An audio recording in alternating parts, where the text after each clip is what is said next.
It's nice to see you again. Yeah, you too. Yeah. Thank you for coming. Thanks for having me. So, when we left off last time... I did 3 interviews with Katya Piliotis for this podcast. The first 2 were at her lawyer's office in Box Hill in Melbourne's east. But the last one was on a warm summer's morning in the backyard of a little getaway I'm lucky enough to have on Victoria's Ballerine Peninsula. Katya seemed happy and said she'd recently done something she'd previously thought impossible. Celebrating my 40th birthday, not in jail, was pretty significant for me because when I was in jail, I'd already thought about my 40th because I'd been delivered that really long sentence, and I was just like, holy shit, I'm going to be turning 40 and spending plenty more birthdays in jail. Yeah, I've had my 40th. It was Christmas Eve last year, which is a really terrible time to have a birthday, Christmas Eve. I don't care what people say. It is the worst time of the year to have a birthday because everyone is so focused on Christmas, and the people who you want to remember your birthday forget. Last episode finished with Katya's fate uncertain. Prosecutors were keen to charge her with Alaya Abdulmes's murder for a 5th time. But in their cross-examination of police over 3 days in late 2020, Katya's legal team had damaged the prosecution case and fatally wounded the credibility of the lead detective, Warren Ryan. And I may well find that he's an outright liar. That was my impression last time. The legal hearing for Katya's bid to have a permanent stay on the murder charge ended on 18 November 2020. Justice Elizabeth Hollingworth, who we just heard, finished by asking the prosecution and defence to get together to try and sort out their differences. A good start, she suggested, would be for the prosecution to drop much of Ryan's evidence from any future proceeding. This, she said, would greatly reduce the need for a permanent stay. But in the end, none of that much mattered. After weeks of back and forth between the parties, Crown Prosecutor Angela Ellis strode into the Supreme Court on the morning of the 8th of February 2021 and announced that her boss, Victoria's Director of Public Prosecutions, Kerry Judd QC, had decided to discontinue the case.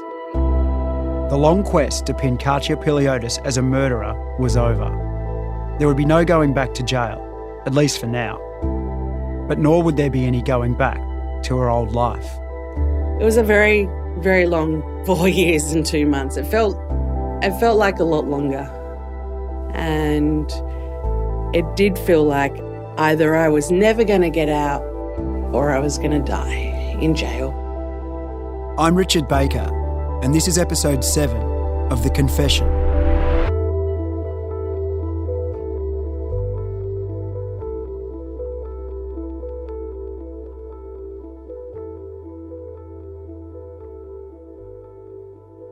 DPP Kerry Judd's decision meant Justice Hollingworth never got to decide whether to have Katya face trial, yet again, or forever suspend a murder case. Justice Hollingworth said she wasn't privy to Kerry Judd's decision-making process and wouldn't speculate on the reasons for it. To discontinue a charge is at the discretion of a prosecutor and doesn't need court approval. Whatever the case, Justice Hollingworth greeted Crown Prosecutor Ellis's news with this remark: "If I may say so, it's a very sensible suggestion, given the way the evidence has been coming out." For Katya, it meant her bail conditions, such as having to report regularly to a police station or needing court approval to travel far, no longer applied. She was free, but her freedom wasn't, and may never be, absolute. A dark legal cloud will always hover over Katya because she hasn't been acquitted by a jury, nor has the murder charge been formally dropped.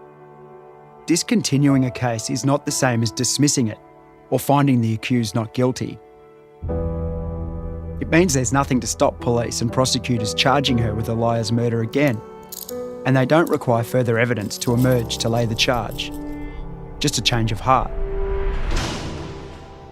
This is the reason Katya's lawyers advised her not to answer questions from me about whether she knew Sue Reddy or why she was at Alaya's house. And as much as I'd love answers to those questions, I understand why Katya can't go there. Living this way must be hard, but it sure beats jail.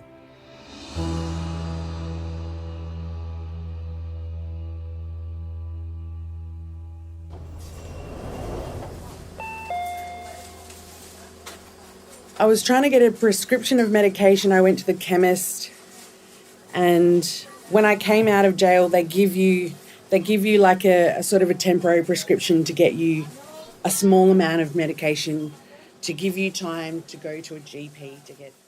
One thing I've learned over the years from talking to people who've spent time in jail is that adjusting to outside life often isn't as easy as they'd hoped. Even the most mundane of tasks can be more difficult than they once were. And unfortunately, the temporary prescription that the jail gives you, it has your prison identity number on it, where you've come from. There's clear indications on that paperwork that this person hasn't just come from the doctor's clinic, they've come from prison. And I remember handing in that paperwork at the chemist, and the girl at the chemist just seemed to act really, really funny towards me. She's like, oh, Dame Phyllis, like she thought that was like a boarding school. And I'm like, no, it's a women's correctional facility. And she was like, oh, okay, if you could just stand over there. And she motioned for me to like stand in the corner near like one of the racks of products on the shelves. And I was just like, it just seemed like she was really scared of me. What should have taken a few minutes ended up taking 20. This girl goes and talks with someone behind the counter, and I'm just watching as it's happening, and they're like talking to each other, looking at me, I'm looking at them, they're looking at me, they're looking at each other. And I'm just standing there, making sure they know I'm just going to stand there and not move, because I don't want to make them feel even more comfortable than it seemed like my presence being there was making them feel uncomfortable. The social stigma of being an ex-con is one thing, but starting over after years inside also tests the tightest of families. I felt an immense amount of guilt because my family suffered for my incarceration as well. So although I suffered on the inside while I was in jail, they suffered on the outside. Katja knows she's fortunate to have had a family with the resources and the stamina to keep on fighting. She met many other women on the inside who weren't so lucky. But even so, it was only after Katja was released that she realised the extent of the strain on her family. I didn't always know at the time how they were dealing with it and how they were coping. I know that when I came out of jail, I found out various things happened in my family's life that they didn't necessarily tell me about, but not to hurt me, to protect me, because they knew. It's fair to say that even though Katja hasn't spent a night in prison for more than 2 years, her path back to what might be considered a normal life has been rocky. There was other things that affected me when I came out of jail that I didn't think would apply to me. And a lot of them was around my mental health, depression, anxiety, and trauma, stuff that I had dealt with in jail and thought that over time would get better because I was no longer in that environment. I hugely underestimated how I would be affected after coming out of jail. Katja says things like seeing police cars stopped around shopping strips terrify her and takes her back to the day of her 2016 arrest in Adelaide.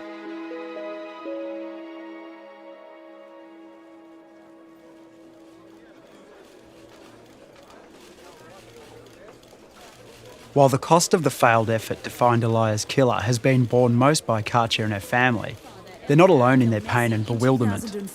Well, he's not coming back and she's been punished for what she's done, but I just don't feel it was enough. The then 23-year-old... That's Elia's goddaughter, Susan Ayad, speaking to the media outside the court building after Katja was sentenced to 19 years jail in April 2019. She thanked the police for their efforts, but said she felt Katja's sentence wasn't long enough. Despite the justice system having found and punished the person it had deemed, beyond a reasonable doubt, to be her godfather's killer, Susan still wanted answers. It's really difficult because it leaves us with, well, why did this all happen? 3 years on, and with the case against Katja Piliotis discontinued, Susan's questions remain, and I'm not sure they'll ever be resolved. contacted Susan in August 2022 to see if she wanted to talk about how she felt about the prosecution of Katja. I think it's important to remember that for all the complexities of Elijah's relationship with Susan Reddy, he's still the main victim in all of this, and the process of justice has let him, and those who loved him, down badly. I see Sue Reddy as a victim too. In her interviews with police and her confessions to her Uralla carer and to Detective Ryan, she was trying to tell her story about what had been done to her. That's when he wanted me to go into his room. And what she did in response. I would have grabbed anything. I would have hit him. But no one with the power to do anything seemed to be listening. Might have been a recurring feature of Sue's life.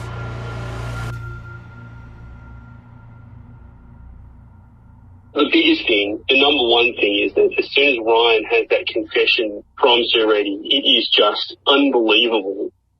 These days, Katja's lawyer is a guy called Jeremy King, who's a principal at a Melbourne law firm called Robinson Gill.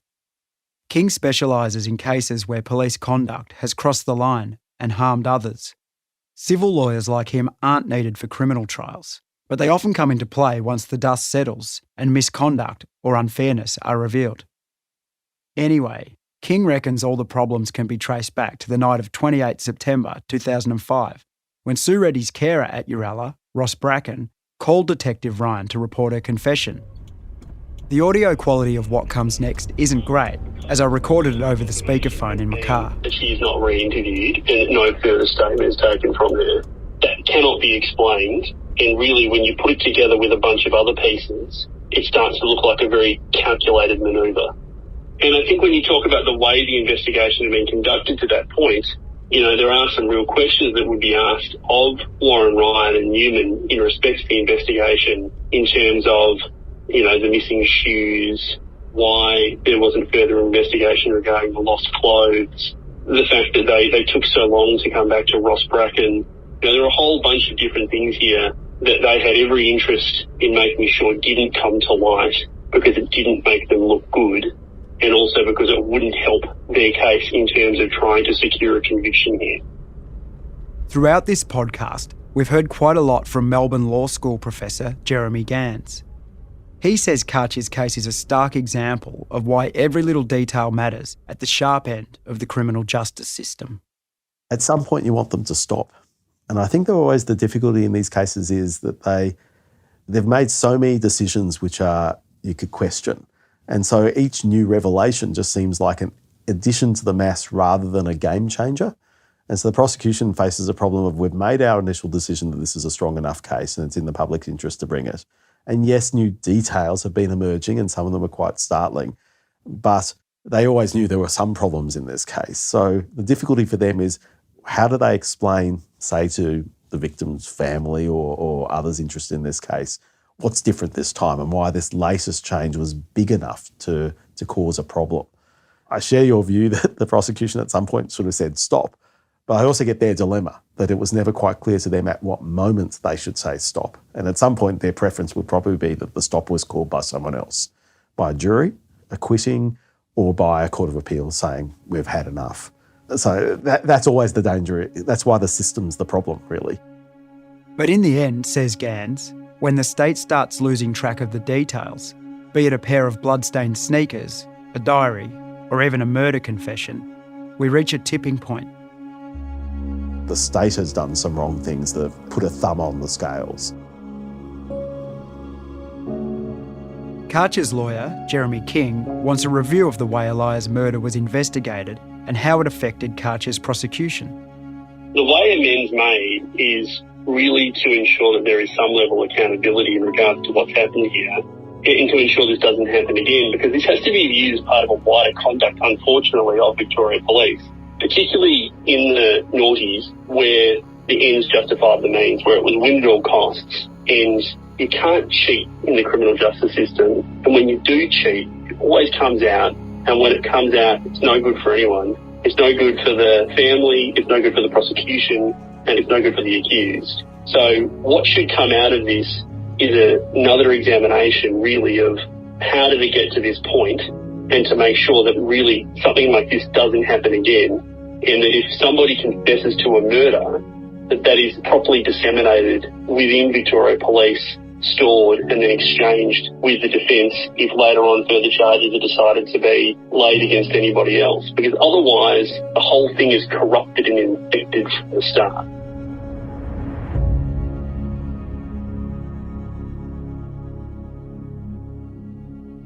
In August, I advised Victoria Police that I was doing this podcast and would like to talk to someone connected to the investigation of Elia and prosecution of Katja, someone like Superintendent Newman. What I got was a written response. In short, Victoria Police had this to say. This was an extremely complex matter, both forensically and in terms of the parties involved, and one that ultimately involved a person losing their life. The criminal investigation into the murder of Elia Abdelmessi was significant and lengthy, and conducted over many years by a number of detectives from the homicide squad. Ultimately, on the occasion when this matter was put before a jury to make a decision, and they were permitted to go to verdict, a conviction was recorded.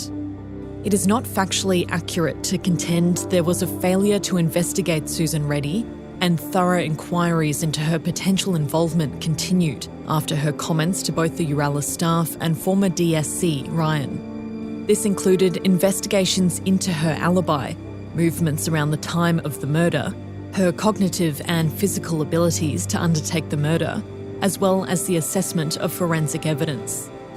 This alternate hypothesis was also examined in great and painstaking detail at each trial. The police pointed out that 2 pairs of sneakers from Sue were seized. One pair was tested and retested for DNA evidence. The other pair were lost and never recovered. While it is regrettable that the former DSC Ryan's diary was not available from the outset, substantial and exhaustive inquiries were made by homicide squad investigators to locate the document. These efforts were well documented. There have been significant changes made since 2005 when this incident occurred in relation to retaining and storing records, such as police diaries. These are recorded in the Victoria Police Manual and include specific instructions about how official police diaries must be stored and accessed. With regards to this specific investigation, a formal independent or organisational review has not been conducted. A complaint has never been received by Victoria Police with regards to the conduct of any of the investigators, and there is no internal investigation underway. If a complaint was received, it would be reviewed thoroughly.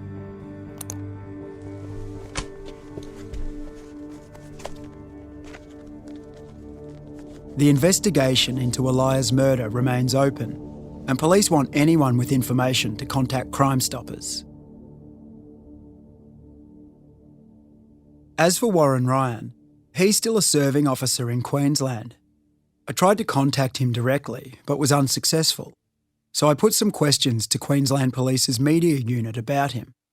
For instance, did Force Command have any concerns about a serving officer effectively being called an outright liar by a Supreme Court judge, or described as a witness who might have locked themselves into a position where to change their evidence would be an admission of perjury?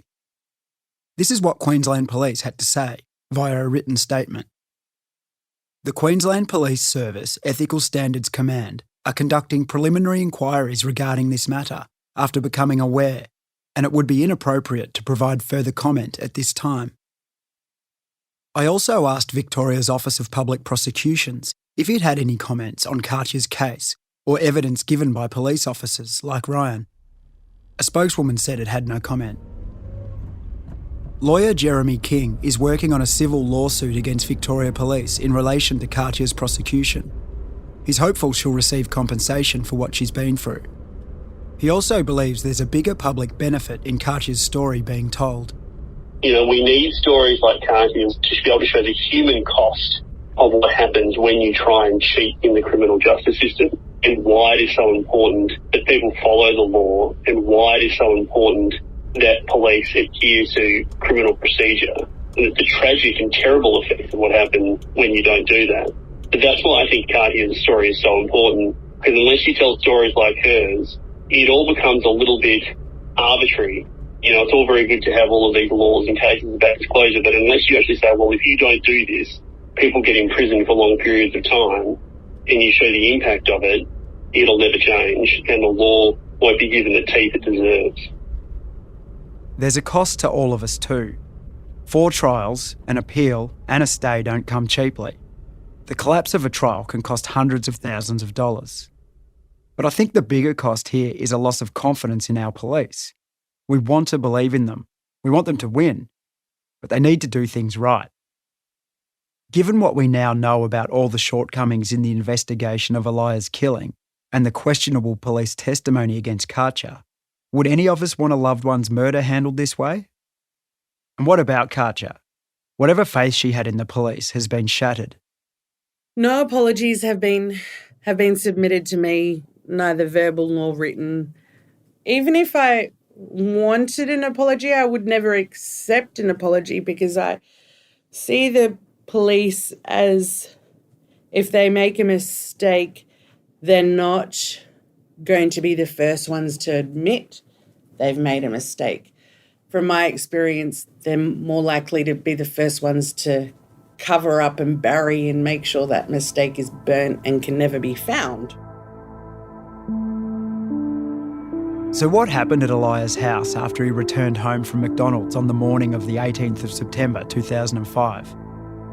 I don't think anyone, Katja included, really knows.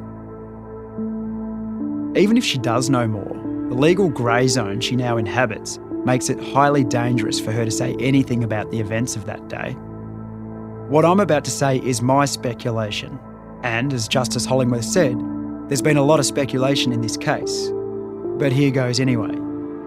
Initially, I thought Katja might have ended up at Eliah's house because she knew Sue Reddy as a local Q identity and had somehow crossed paths with her that morning, heard that something bad had happened, and gone to help. When Katja talked to a family member on the prison phone about there being another girl with her at Eliah's house who'd since died, I thought, that must be Sue Reddy. But what if that other girl was someone else? During the making of this podcast, I came across another theory that I believe has some credibility. Remember how Katja told the police who arrested her in Adelaide in May 2016 that she and another girl at McDonald's had given Eliah a box of vases and some other items? Well, what if he'd asked them to come over for morning tea on the Sunday to say thank you? The other girl who I went to the person's house with. It's not out of the realm of possibility that a lonely old guy, unaccustomed to acts of kindness and with an eye for young women, might invite them over for a cuppa.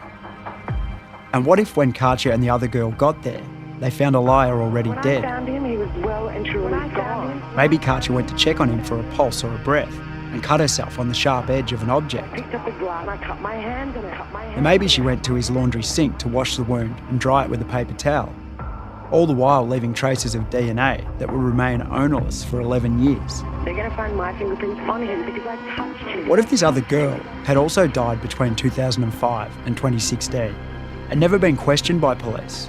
Or even if she had been questioned, she'd lied about her whereabouts that day. Speculation, even from an informed point of view, is still speculation. But you know, the one thing that amazed me throughout Katja's 4 trials is that neither the police nor prosecutors ever attempted to ascribe a motive for her killing Eliah. This person didn't harm me.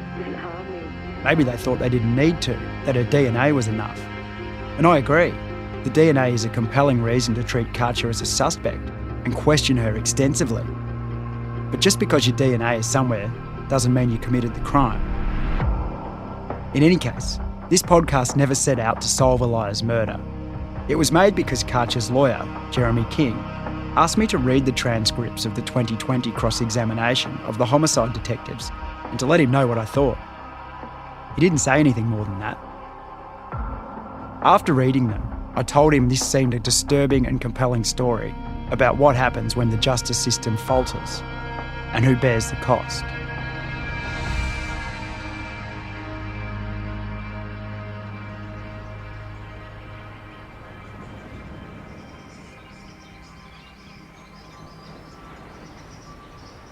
I'd really love for my mental health to improve.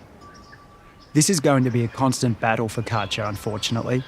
She was already vulnerable before prison, and now more so.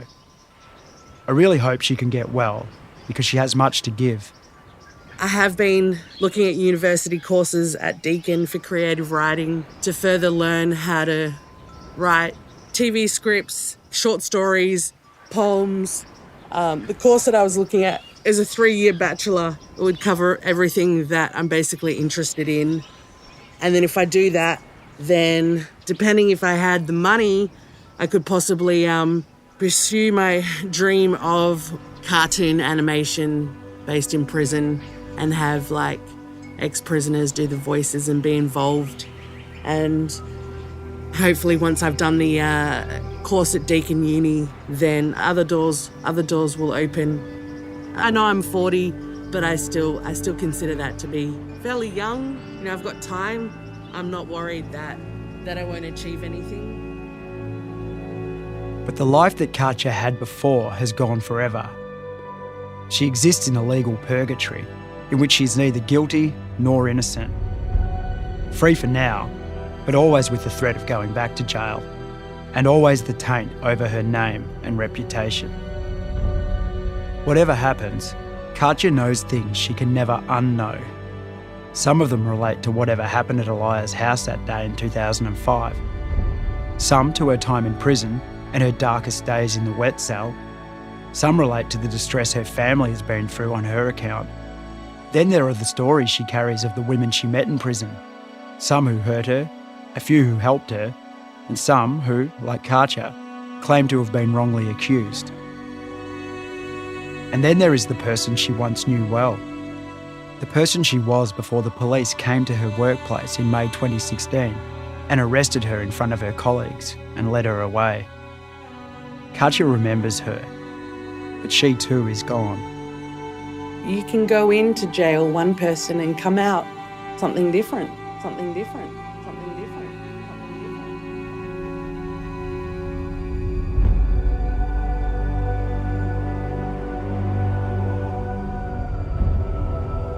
The Confession is written and presented by me, Richard Baker.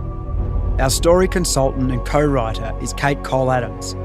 Julia Carr-Katzel is our producer and editor. Director of podcasting is David McMillan. Tom McKendrick is head of audio. Michael Batchelard is The Age's investigations editor. Sound design and mix by Kyle Hopkins. Technical assistance from Cormac Lally. Check out The Age and Sydney Morning Herald website for bonus material and for more of Australia's best investigative journalism. And if you've found any of the content of today's episode troubling, please contact Lifeline on 13 11 14.